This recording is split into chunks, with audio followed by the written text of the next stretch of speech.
2025 में मारने के लिए इजराइल ने ईरान के 100 परमाणु वैज्ञानिकों की एक सूची तैयार की थी, लेकिन इजराइल सिर्फ 14 वैज्ञानिकों को ही मार पाया। एक वैज्ञानिक जासूसी के आरोप में पकड़ा गया, जिसे ईरान ने ही खत्म कर दिया। वर्तमान में ईरान के पास 85 परमाणु वैज्ञानिक जिंदा बचे हैं। साल 2025 ईरान के लिए एक झटका देने वाला रहा। एक तरफ जहां इस साल उसके 3 प्रॉक्सी संगठन हमास, हिजबुल्लाह और हूती बुरी तरह कमजोर हो गए, वहीं दूसरी तरफ उसके 14 परमाणु वैज्ञानिक साल 2025 में स्ट्राइक के दौरान मारे गए। ईरान के सभी 14 वैज्ञानिकों को मोसाद ने ऑपरेशन नॉर्निया के तहत मारा। हालांकि ईरान के पास अभी भी 85 से ज्यादा परमाणु वैज्ञानिक जीवित बचे हुए हैं, जो अमेरिका और इजराइल के लिए टेंशन बढ़ाने वाले हैं। ये खुलासा इजराइल के ही टोजियर से हुआ है। वॉशिंगटन पोस्ट के मुताबिक दिसंबर 2024 में सीरिया में बशर अल असद का तख्ता पलट हुआ। इसके बाद मोसाद को ईरान में ऑपरेशन चलाने के लिए एक्टिव किया गया। मोसाद ने इमरान के 100 परमाणु वैज्ञानिकों का डोजियर तैयार किया। इन वैज्ञानिकों को मारने के लिए स्थानीय स्तर पर लोग तैनात किए गए। इजराइल की खुफिया एजेंसी ने वैज्ञानिकों का डोजियर तैयार करने के बाद ऑपरेशन की शुरुआत की।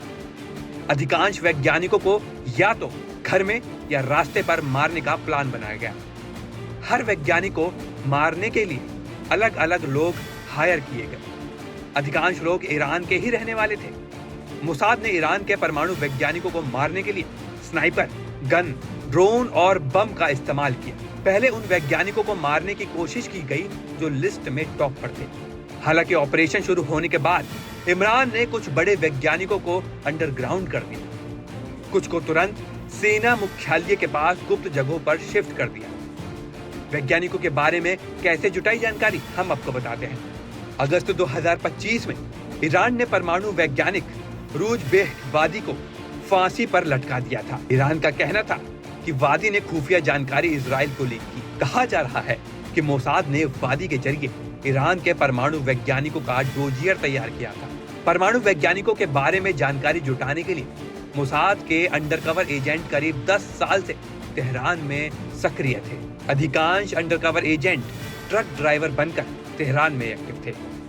स्वीडन और अन्य छोटे देशों के टूरिस्टों को सहारे में इजराइल ने ईरान के बारे में जानकारी इकट्ठा की। इसी आधार पर ऑपरेशन नॉर्निया का प्लान तैयार किया गया। इजराइल ने इसके लिए अमेरिका खुफिया एजेंसी CIF की भी मदद ली।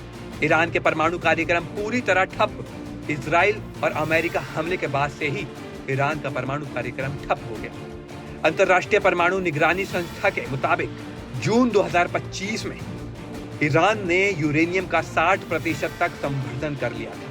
अगर ईरान यूरेनियम का 90% तक संवर्धन कर लेता तो वो परमाणु बम आसानी से बना सकता था।